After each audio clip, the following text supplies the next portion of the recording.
Through his study at the Hong Kong University and further degrees in sports science, performance and management, today's guest has an impressive collection of industry qualifications and achievements that have set him up for over a decade at the forefront of the fitness industry. Now his dedication to helping people reach their full potential has brought him to a company that's not afraid to do things differently.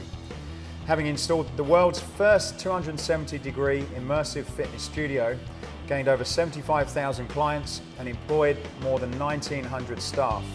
For a lesson in how to build and operate full-scale high-end fitness brand in Asia, offering a customer-centric culture, please welcome Marco Ferdinandi, Director of Fitness Operations for Pure International, to the Escape Your Limits podcast. Welcome, Marco. Thank you, Matthew. It's a great honor to be here with you today. And thank you for helping me say your name right as Not well. a worry.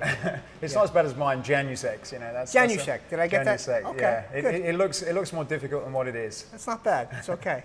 So tell us a little bit about how you ended up in Hong Kong. Yeah, it's a quick but great story. So I've been in the fitness industry a long time, almost 25 years now.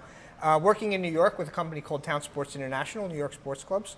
And this was 2008, 2009, and I thought the fitness scene in the US was kind of falling off the wayside to a quite extent at that time. Yeah, a lot of it having to do with the financial crisis and all of that. So at the time I was saying, I'd like to get into the world and experience the international scene a little bit more, and I was looking more in Europe at the time. I hadn't really considered Asia. But Pure was looking for this role that I'm now in, which was Fitness Operations Director. And they were looking for somebody that would bring an innovative approach to designing fitness clubs, implementing fitness programs. So I thought it was a great fit for exactly what I wanted to do. So it worked out really well. I met the executive team at Pure and Colin Grant, our CEO, and he was very supportive. So it was a great conversation, and I decided to take the leap and come to Hong Kong. And I don't regret it at all. It's been a great experience so far. Right. And what was when you came into the fitness industry yourself? What was the picture like at that time when you was in New York? What were the sort of markets that were growing and contracting? Yeah, my background originally was I was passionate about athletic training, so I went into athletic training, strength and conditioning originally. Did a little bit of work at Rutgers University, went into medical wellness for a little bit, and worked in the corporate wellness field. But I always came back to how I always had this business sense of something I want to do more commercial and get involved in the business side of things. So while I love being a strength and conditioning coach, I love being on the medical side, I always wanted this opportunity to see something grow as a brand and build something as a brand. So eventually it brought me to full circle to the commercial side of the fitness industry, working with TSI. Right. And I started there as a manager in a club, and I wound up managing a couple of clubs in New York. Went into commercial fitness, but in the performance side, I worked with a company called Velocity Sports Performance in New York City. Got an opportunity to develop a lot of really interesting programs for the community in New York. And that's where I really started to marry my business side with my performance side. And that's where I really found that this is a great area for me. I really enjoy kind of taking all these ingredients and mixing them up and trying new recipes, if you will. Can't get away from the nutrition piece, of course. Yeah. And then went back to TSI as a director for the clubs across New York. I think the industry is an amazing industry because really it's endless possibilities of what we can do and how we can help people change lives.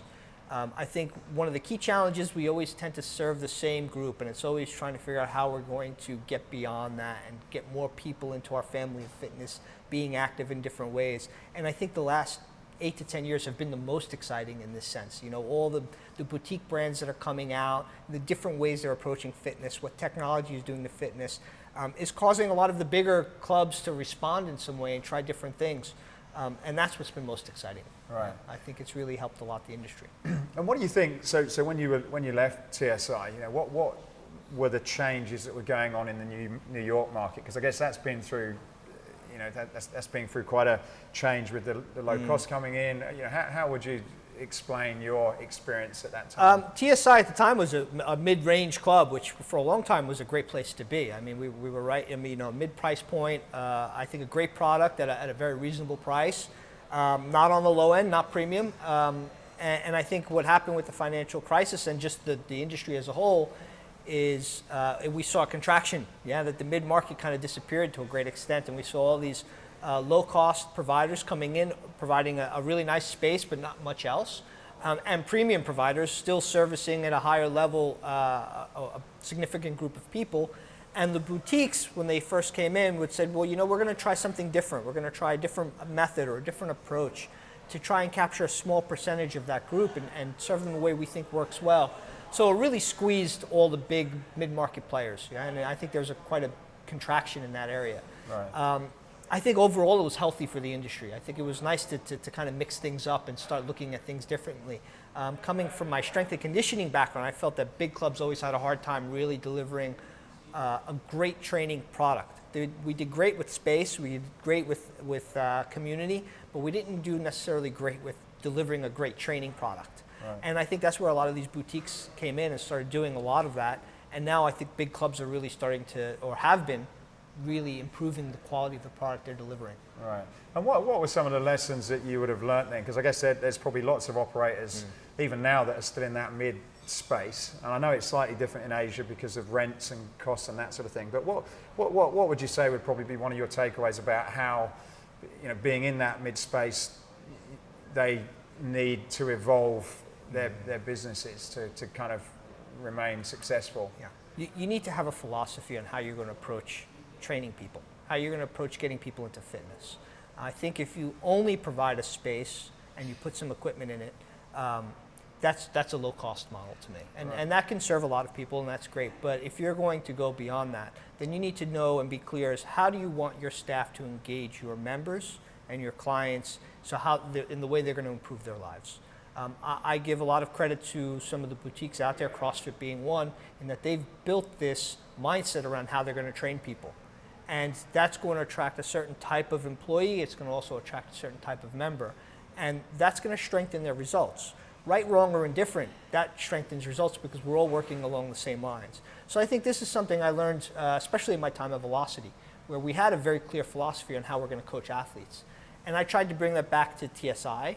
I'm not sure the company at the time was ready for that, but I definitely think I've brought it to Pure and what I'm doing now with Pure, which is to have a clear philosophy on how we're going to approach training people and how we want our staff to engage our members. Right. And do you think now then, because I guess in the past, certainly when we came in the industry, being a trainer, whether it's a group trainer or a personal trainer, it wasn't necessarily the most lucrative business to be in, and a lot of times people went into it because they were passionate about it. Do you think now that it's becoming, because there's more reliance on the service that's being offered, do you think that's now sort of provides better opportunities for trainers than ever? In Asia, certainly it's a full-time career. Right. If you're working in Hong Kong or Shanghai or Singapore, any of the markets that we're in, you can make a very good living as a personal trainer, and it's a professional role. It is something that you can do well, you can do for a long time. There is a professional level of expectations around your education, your qualifications. We don't have quite the robust education market like the US or Europe may have, where you have a lot of four-year degrees, master programs. But that's changing quite rapidly out here, and there is a very good support and resource network around certification level, continuing education, and I find that the workforce here is very adaptable. They learn fast, they pick up new things quickly, and they have a very strong work ethic. Right. So I think it makes for a very powerful career in Asia. Yeah. Do you think there's challenges for operators in terms of them being able to expand down to getting good quality staff, or enough of good quality staff that can deliver that? I think that's going to be a challenge forever. We're in a people business, and it always comes down to, can you get great people to deliver your vision, to believe in your philosophy, and then take that to the member that you want to engage in how you change your life. That's something that we continually work on and we invest in. Yeah, we never can sit back on our laurels and say, okay, we've done it, we're doing a good job at this, now we can just let it run. That doesn't exist. We have to work at it every single day, constantly looking at ways we can improve our staff's education, the way they connect with people, their knowledge base, all of that. It's never going to end. Right. Yeah, and I think that'll be the case. Any business that wants to go out there and do something and be different has to do this. Right. Yeah, it's inevitable. Yeah. So coming to Asia is quite a big jump for anybody. Leaving somewhere like America and coming out here. What was one of the reasons you decided to sort of pack up and come and live in a totally different part of the world? Yeah, I think it was just ready for a change from New York. I've been in New York a long time, and I love it. It's one of my favorite cities in the world. And coming to Hong Kong wasn't that much of a change from New York. It had the same speed and the same pace and the same environment. And I was looking for an exciting opportunity. So I think from a city comparison, I would have been happy in either place. I think what Pure was doing as an organization was exciting to me, and still is exciting to me. So I was really looking forward to joining Pure and saying, I think this is an opportunity for me to innovate in a market that is ready for innovation and wants innovation. Right. So it was the right opportunity, and just happened to being a little bit lucky and being in the right place at the right time. Right.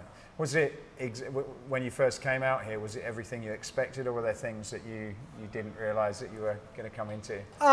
No, I don't think there was. I think I was ready for challenges, and so anything. It all comes down to mindset, I think, in the end of the day. And I came here with an open mind, saying I want to be challenged. I want to take on new things that people haven't necessarily thought about yet. From a personal standpoint, I'm happy anywhere. I think I could, be quite well in any environment. But professionally, was what I was most concerned about. Is can I jump into an organization that's ready for change? And I think Pure was looking for that. So it was fun. It was exciting. I'm sure there were challenges, but looking back, I don't think of any of them as something that was prohibitive in any way. It was all fun. Yeah, right. I enjoyed it all. Yeah. So when you came into the market then, for people who have never been out here, paint a picture of what the health club market is like in Asia for us. Well, it's very different from when you came. Yeah, it's very different from country to country. I think Hong Kong is a major global city, not very different from, let's say, New York, London, LA, San Francisco. There's quite a bit of competition in a market like Hong Kong or Singapore. There's a lot of different brands. Certainly in the last 5 years, we've seen a lot of boutiques. When I first arrived in Hong Kong, there weren't many. There's a lot of kickboxing, a lot of boxing, some personal training studios, and then a couple of big club brands.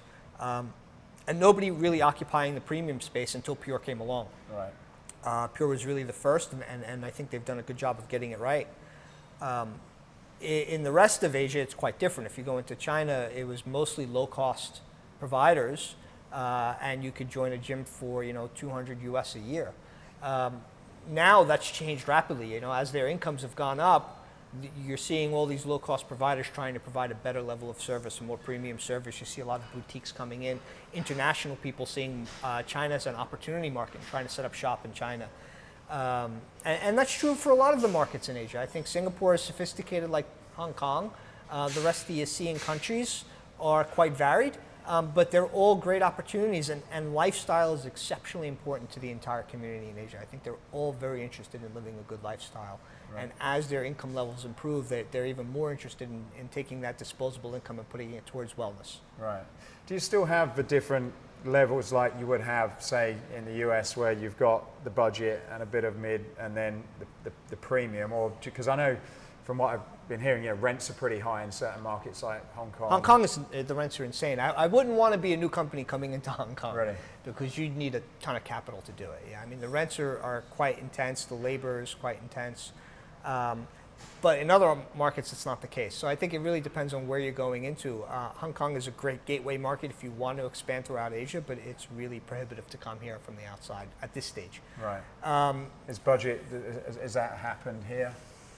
It was originally. I think it's moved past. Right. I think it would be hard to come here and operate a budget volume type business, because you just need a lot of space, and space is a premium. It's really expensive. There's no cheap space to be had anywhere in Hong Kong. Really? So I think everybody's looking for differentiation, and even people who are cost conscious are looking for something to differentiate. So there's a lot of small studios. There's a lot of boxing, kickboxing, Pilates, Group X, small group. Hasn't quite taken off as much, but still exists. So it is different from the U.S. market, for example. Yeah. And what in terms of the consumer then? What's their motivation for fitness? Is it that people are starting to realise that they need to work out to stay healthy? Because when I look around, I don't see a lot of people that are necessarily overweight. They're all generally, starting from a better place than the U.S. anyway. I think although the trends aren't necessarily positive, I think obesity is climbing in Asia just as much as it was years ago in the U.S. and the West. Really? But there definitely is the lifestyle of being healthy, living well, has replaced a lot of what people, when they first get income, maybe spend on other luxury goods and things like that. That's being replaced by lifestyle. Oh, so athleisure, for an example, all of the retail that is in the world of Nike and Adidas and all these brands, I think are doing very well in Asia. Whereas more luxury premium brands that are more on the fashion side maybe might be decreasing. So I think the whole idea of just living healthy is taking prominence. It's part of success. I think it's people's mindset of success is that when I become a successful person, I'm also living healthy, I'm living well, I'm taking care of myself. Right, okay. Yeah. That's quite interesting. And then in terms of Pure then, talk about the Pure brand. So what is it, who is it for, what does it stand for? Yeah. It was started in 2002 by our founder, Colin Grant. Where's Colin from? Colin is from New Zealand originally, although I think he's been in Hong Kong quite a long time, so maybe he's Hong Kong, if you will, now. So he went on a trip with his partner at the time, Bruce Rockowitz, business partner, to British Columbia. They were planning to go skiing, and then they had some really bad weather and wound up taking yoga. And he fell in love with it.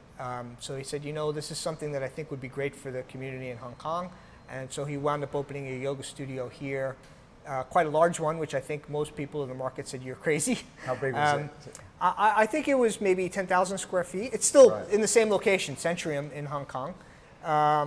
So it was our first studio, and it's done quite well. And 2 years later, he opened the first fitness side in Kinwick. And he's always had, I think, a very clear vision what he wants this brand to be. He's always felt that it's a premium lifestyle brand, and he wants to deliver the lifestyle solution for people. So on top of the yoga and on top of the fitness, he's also added nude food, which is very healthy eating, juices and snacks and wraps and things for takeaway for lunch. Is that within the fitness? It's all part of the Pure group, yeah. So fitness is one aspect of the entire Pure group. Right. And we also have retail clothing, fitness workout clothing, yoga gear for our members. So I think the goal is to try and hit all the lifestyle bases that will get people engaged in a healthy lifestyle. And he's always been very clear that he wants it to be a premium experience for people. So I give him great credit because I think all of us in the organization have always also, as a result, been clear of what we need to do to make that vision try to come to life. Right. My perspective on the fitness side, specifically in what happens in the fitness space. So when someone walks in and they want to train in the club, how do we make that experience something really special for people to really engage in their training journey, if you will? And we've developed a philosophy around that really includes the strength and power side, the movement side, and the metabolic side. And we've tried to create a space in every club where wherever you go, you can find something that first makes you feel comfortable, but then it challenges you and makes you feel confident as you grow, not just going through a workout, but really experiencing a journey in fitness for yourself. Right. Yeah, because the first club I came to see, and I don't know when it opened, but it's quite a number of years now, way before I guess a lot of the American clubs were creating these big turf areas. I came, I think it was your Singapore club. How many years ago has that been open? We opened Asia Square in Singapore in 2012. 2012, yeah. So 5 it's years. a number of years ago, and I remember going in there thinking, well, this is pretty unique. I'm not seeing this anywhere in the world. So how have you guys, I suppose, almost stayed ahead of the market, not just in Asia, but globally? What's given you that inspiration? I think it's a combination of things. So the first is our executive team. They've always been open and willing to try. And I think it's great to have that level of support to say, look, I want to give something a shot here, and to put that faith in your team to say, okay, this is a big investment for our club, but let's try it. Let's see if the market likes it. Let's see if we attract people with this method. That's one key part of it. The other is having been in a wide variety of roles in my career in athletic training, in medical fitness, in corporate wellness, and in commercial fitness, to see across a different variety of models that there's lots of different ways you can engage people. And I give a lot of credit to the athletic training background and the coaching network that I was able to develop over the years to be able to pick up the phone and say, hey, what are you guys doing with your athletes in this way? Or how are you approaching this challenge and getting people to engage in this type of training? And I think that's really manifests itself in how we design our clubs now, is to really try and create that right environment for each area, so that when you go into that environment, you're like, well, this is great. I want to do kettlebells in this area, and this area feels like it's perfect for kettlebells. Right. So each person, when they go into that training space, they feel it was made for them, yeah, right, and for what they want to do. And that just comes down to being open-minded, being willing to try things and learn from the community. I think you have to, check your ego at the door, as it were. Yeah. How many trainers do you have across the whole group? Almost 320 we just opened our first club in Shanghai about 2 months ago. So about 280 in Hong Kong, the rest in Singapore, and then we just hired 15 staff in Shanghai a few months ago and put them through the training programs, and the club is up and running now. And talk about the training programs then, because what you're delivering, it's not, again, I'll relate to America, even some of the programs that you're running are, there's quite a special level of training to get people to be able to do that. How do you get people from a market that have probably not been through that? What do you do to get them there? Yeah, well, the first thing is we have to be realistic and say, okay, most of the people that we hire have limited experience just because there's not a great pool of experience in the market yet. It's changing, but we're not there yet. So we understand that we have to take someone and within the first 6 months make them a competent and effective trainer, and then in the next 18 months get them up to a very high level of personal training competency.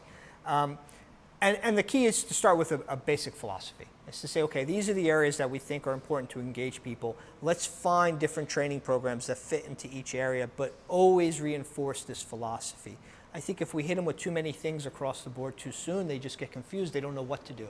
So we try to start small, come work with a couple of key partners that are our foundational programs, and then build on that across as we build up their skill set. And eventually, after 2 or 3 years, a lot of our personal trainers will find that they have a passion in a particular area. They really want to pursue it. Just to give you an example, so we've brought on an international hand balance coach. Hand balancing, so handstands, stuff like this. And a big foundation of that is flexibility. So a bulk of the training, he's with us now almost a year, and a bulk of the training that he does is flexibility training for our staff. But there's a percentage of that group that really loves what he does as a hand balance performer and getting into handstand and all of that, which has become quite popular. And so they really take to it, and they really take that to our clients. So now it's nice to be able to turn around to our members, to our clients, and say we have this small group of personal trainers which are excellent at hand balance, but the larger group has this amazing knowledge on flexibility that they've gone through all of this day-to-day coursework. So we don't think of it as a weekend course so much as everything's a journey. Right. Yeah, and we just constantly build on that journey. How do we make them better? And that must be quite a big investment to do. It is. It's great to have that support. Yeah, I mean, none of this would be without this. But one is I think we have great clientele. Yeah, so if we didn't think that our clientele would take to this and that it was a viable business for us, we wouldn't be able to do it. So we have great clientele. They're very sophisticated. They know what they want in many cases. And I think if we didn't provide a great level of service, they would go somewhere else to find it. So it's up to us to meet that need. The second is we have a very supportive executive team that is willing to invest because they see value in what we do and they see that it's part of what the brand is, and they've set that out for us. And the third is to have a great team. Yeah, it's not one person who does this. It's a team effort, and including our vendor partners, the people we work with, you guys at Escape, everybody, to say, look, we're all in this. We all got some skin in the game. We want to get everybody better, because the end result is we're all here to help that person who walks in get a little bit better today. Yeah. If we just keep that in focus, say, every morning when someone walks into the club, how do they walk out feeling like, okay, you know what, I'm a little bit better than before I walked in? If we can do that every time, what a great industry this is, and I think that financially there's a lot of reward in that too. So everybody wins. Yeah. How do you find it with keeping trainers? Because once you've invested in these people, and I guess the market's so big and there's so many people coming into it, is it difficult to keep those in the business? Sometimes, yeah, especially life decisions. I think, the life of a personal trainer is not always easy. You're up early, you're working late, it's long hours, it takes a lot of energy to work with people. So I think people may make life decisions, and hopefully we can provide a career track for them to progress into things like management or education, other areas. But I think the first and foremost is that you create a great work environment. You create an environment where they are very excited about coming to work with their clients. And I think that part of what makes us successful as a business is we're very personal training focused. We're not shy about the idea that we want all of our members to work with our personal trainers. We believe it is exceptionally, or our Group X instructors. We want them to meet with our staff. We want them to engage with our staff.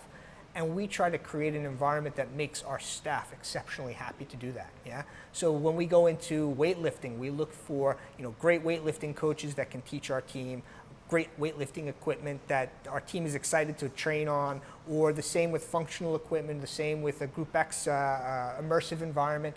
We look for the best possible partners in the world to create an environment where people are passionate and they want to come work for us. Right.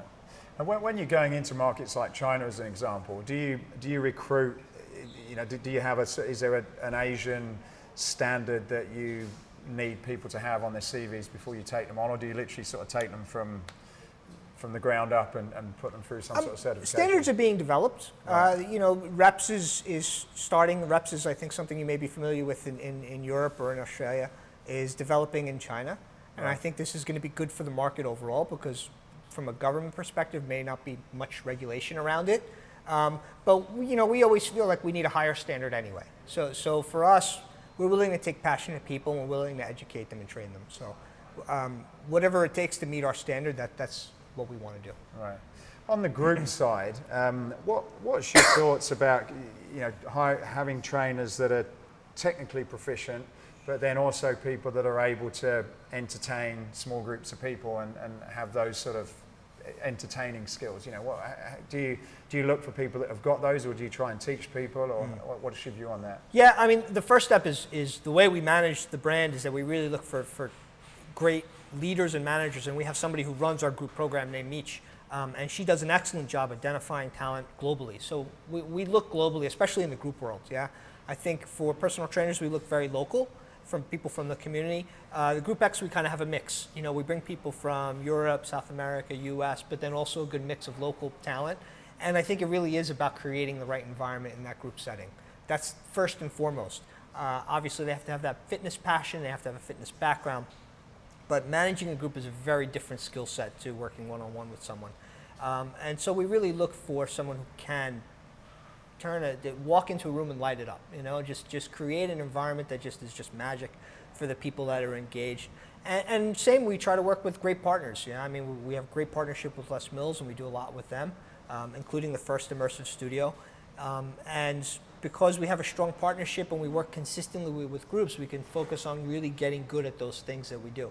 We don't want to do everything. We just want to do certain things exceptionally well. Right. Yeah.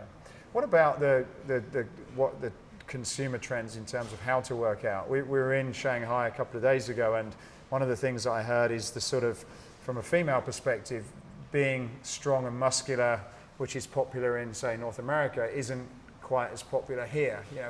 Do you see that, or is that just someone's opinion? Yeah, I think it's dangerous to predetermine what you think people will want. Yeah, I think we just try and create a great environment. And we find, we just opened our club in Shanghai, and we have a small community of ladies who are now weightlifting on the platforms. And I wouldn't have thought that, but they're there and they're doing it and they're happy. So I've learned in this industry, don't prejudge what you think people will want or not want. Just create a great environment for them. Know what you think you can do well and what you can be really exceptional at, and try and do that to the best of your ability. And people will find you. The people that like what you're doing will come find you. They'll think it's a great place. We find in our clubs in Hong Kong, when we first started putting in platforms a few years ago, I use this as a clear example for us, I think, because it really drives it home in my mind, that people who we never thought might step foot in that space really said, you know what, I want to try it. And then they like it, and then they really want to progress it, and they see that it returns results for them, and they really enjoy it. So I've learned, just create the right environment for them. Let them get in there and use it the way they want. If you have the right staff, they'll make the entire place feel comfortable, and they'll bring the challenges at the right time. So if you create the right environment, you have a great staff, I think everything else kind of works out. Right. Yeah. You guys are obviously fairly early in terms of the standalone studios with yoga, as an example. What's your view on the boutiques in the Asia region? We were in China again a few days ago, and there's boxing concepts and bar concepts and spin. Is this an area you feel your brand will go into, or are you going to sort of stay with the sort of fitness and yoga? What's your views on that? As a premium brand, I think that we already have a bit of a boutique element to it. So I don't necessarily know if we'll ever open up a boutique gym that's maybe 8,000 square feet or something like this. We do have one location near the beach here in Repulse Bay, which is part yoga, part fitness. Right. And I think it works really well for that community. So if it's the right thing in the right location, we might give it a go. The one that's here in Repulse Bay is doing quite well because we have a nice mix between yoga classes and that yoga environment that we have, the Group X environment, and then almost like a intimate personal training studio, if you will, in the space. And what happens on the Group X? Is that like a hit Group X? No, we run Les Mills classes. We do run some boot camp stuff out on the beach. Yeah. So we have I would say, a pretty varied Group X schedule. Right. A lot of traditional. We don't have the cycling there, but we have everything that happens in the studio, and we get out on the beach and we have some fun stuff going on there as well. So we run our normal, body attack and a lot of Les Mills classes. So it's quite a varied approach, and I think it serves the community well. But that's for us, that's a unique space. Right. Whether or not we actually venture into more boutique kind of facilities, I don't know if that's in our future. But I think our premium brand already kind of lends itself to the same person who might want to go to a boutique. And if we can deliver a great experience, then I think they'll get more. Our hope is that they'll get more out of membership with us, and they'll have more choices and more opportunities to do things. Yeah. Do you see, one of the things I've certainly seen is with the rise of things like boutiques, that trainers are becoming their own sort of mini celebrities, fitness personalities. Is that something that you, within your clubs, that are your trainers sort of, these people that get followed, people come to the class because of the trainers? Is that something that you see yourselves? I think people do come to the class because of the trainers. I don't think we necessarily promote them necessarily as celebrity as much as a great team. So we feature all of our advert and all of our community-facing images is our staff. So we use our staff in everything we do. And that's because we believe in them, and we believe that as a team, they're going to provide just an amazing experience for our people. I think the market, especially in China, is very driven by YouTube celebrity and a lot of the new WeChat celebrity who selfies are a big thing. People taking selfies in the clubs. We actually put more mirrors in the clubs because we think people like to take selfies. And again, that's not for us to decide what's right and wrong. We want to understand what their behavior is and what's a great experience for them, and then make that more possible. And do it really well, and do it in a way that people appreciate it, not necessarily just feel like it's done as a gimmick. Yeah. So I think that's a big part of it. But as far as promoting any one individual on our team, we're not really in that practice. We want them all to be at a very high level, exceptional level. We invest in them a lot, but we want people, when they think of our team, to say, you know what, whoever I connect with, whoever I work with is going to be really, one is they're going to be an expert in something, and two is they're going to have a great foundation, and if I work with anybody, they're going to really treat me well and do a great job for me. Yeah, so it's consistent regardless of. That's what we work on. Yeah, I mean that's what we work on every day. Yeah, it's a constant challenge to get up and to continue to make sure you do that. But that is what we're here for. So it's one that we're happy to take on. Yeah. So if you go to China or Singapore, Hong Kong, you'll expect that brand standard. Yeah, they each develop their own flavor, and they each develop their own. Every club, even our clubs in Hong Kong, they each have their own flavor. Even the way we design them. One club may have a big gymnastic area. Another club may have a big strongman area with a lot of strongman tools in it. So each club takes on its own environment, and part of that is driven by the location we're in. Is it more office complex? Is it more residential, younger? It really depends. We try to get it right for the community. We try to be part of the community that we're in. And that attracts the staff as well. And they kind of develop their own philosophy and their own mindset around how they exist in that club, but all within our framework. Yeah. So I think that's the key. But ultimately, there should be a continuity across. Wherever you go, you should know that it's a pure experience. Right. You should know that this is a premium lifestyle brand, that they're going to treat me to a certain level, that I have a certain faith in what Pure does. But we also want to allow some individualism, because a lot of the group exercise is a very individual experience from the instructor's point of view. They each bring their own personality to a class that brings it to life. We don't want to limit that. We want to encourage that. Yeah. So I guess the art is in getting that balance between the two, I suppose. Yeah, absolutely. So I know it's difficult to give predictions, but what's your prediction for the region? You know, what do you see some of the emerging trends that are likely to stick and go forward? And you know, what changes, if any, do you see happening? Yeah, I mean, I think there's a ton of growth for the region. I mean, I think we're just scratching the surface. The penetration rates of people engaged in health club membership or fitness, active lifestyles is growing, and it's growing rapidly. So I think there's a lot of opportunity for people who can operate well. What I see is that a lot of operators are starting to build really nice facilities, and they're investing in the facilities. A lot of them are still trying to figure out exactly how they're going to meet the software side of things. How do they increase their service levels and connect with people a little bit better? But what I've seen in Asia is generally people change very fast. Yeah, they're able to invest, and once they see that there's an opportunity, they make it work. I think for us, for Pure as a brand, I think we're excited about the growth in China. We really want to see our brand grow in China and throughout the region. And we think that there's going to be a lot of competition. We expect it. And that's a good thing. Yeah, we think that there's going to be a lot of boutiques coming up. Small group training is not very popular in Hong Kong. It's a little bit more popular in Singapore, but it is very popular in China. And I think a lot of it is because it's relatively easy to open up and expand and grow, but it's always about the people in the end, so that's the challenge. Yeah. And what do you see some of the challenges for, I guess, operators that you know, everyone is looking at Asia at the moment and you know, wanting to come here? What do you see some of the challenges with, I guess, Western business coming into the region that they probably don't realize until they're in it?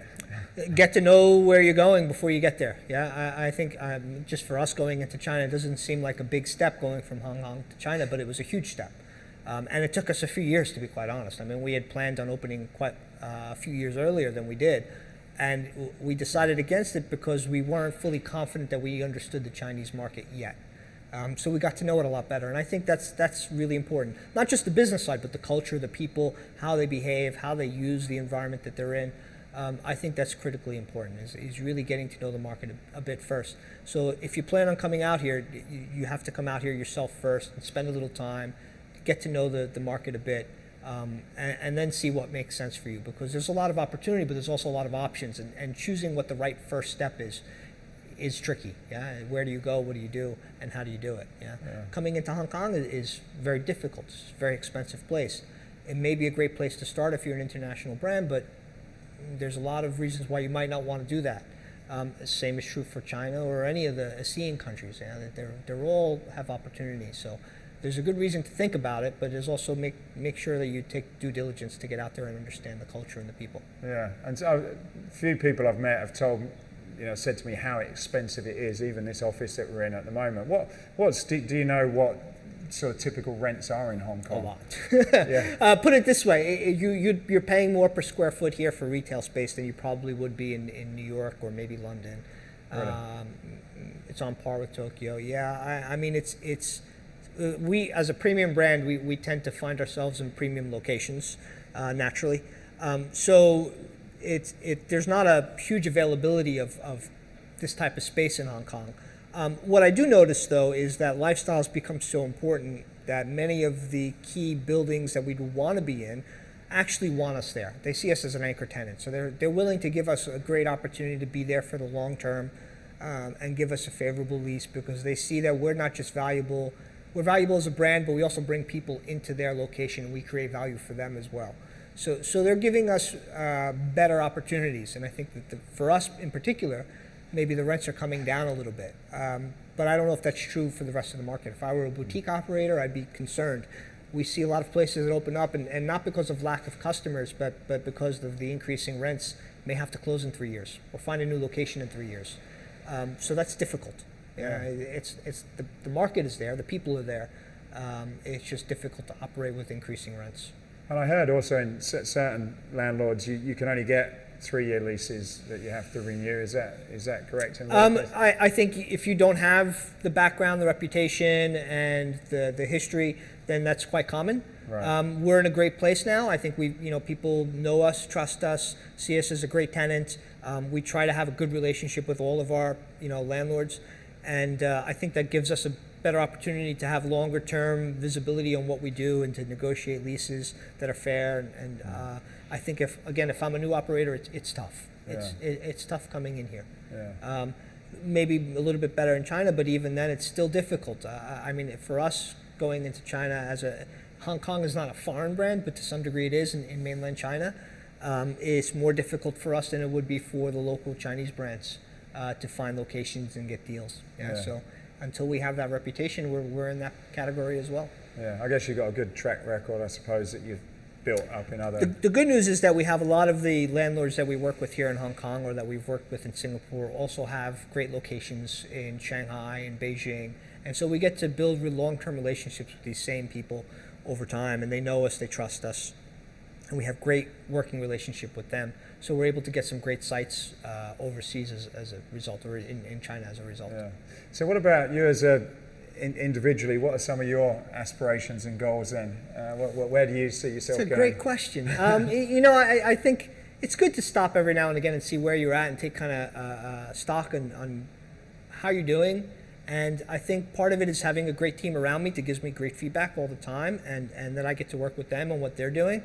I like innovating. I like improving the business model of things. I like creating an environment where the end result is people are getting better. And I think Pure still offers that to a great extent, and I'm really enjoying the ride with Pure. And I think it'd be great to do this in China as well. And I think we're going to need to work with local partners in how we do that, and local knowledge and expertise. But to be able to innovate that marketing, and I think it's if it hasn't already overtaken the U.S. market in terms of dollars, it will eventually. Yeah, I mean, it's just a sheer numbers game, and it would be great to be in a position to have a lot of positive influence on that market and turn it into something that is maybe a new way of looking at fitness. It's also challenging in the same sense because technology is changing our industry, and I'm not entirely clear as to where that's going to go. So we're testing a lot of things. We created something called Innovation Lab not too long ago, about a year ago. And our goal with Innovation Lab was born a little bit out of frustration in that we wanted to test a lot of these new technologies that were coming out, both digital and practical equipment technology.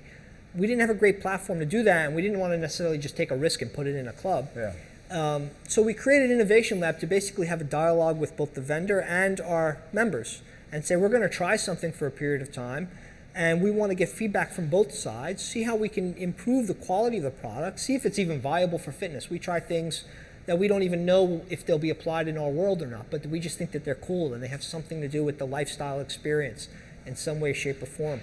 And that's been great. It's been great for me to see how some of those things progress and to get some unexpected answers in some of the things that we've tried. Yeah.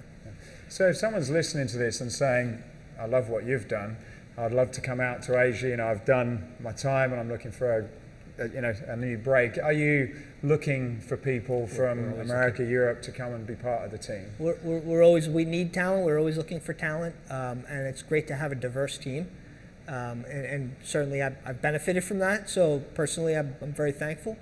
Yeah, of course, we're always looking for people, and I think if we can find talent wherever it comes from and it adds value to our team, we're excited to talk to those people.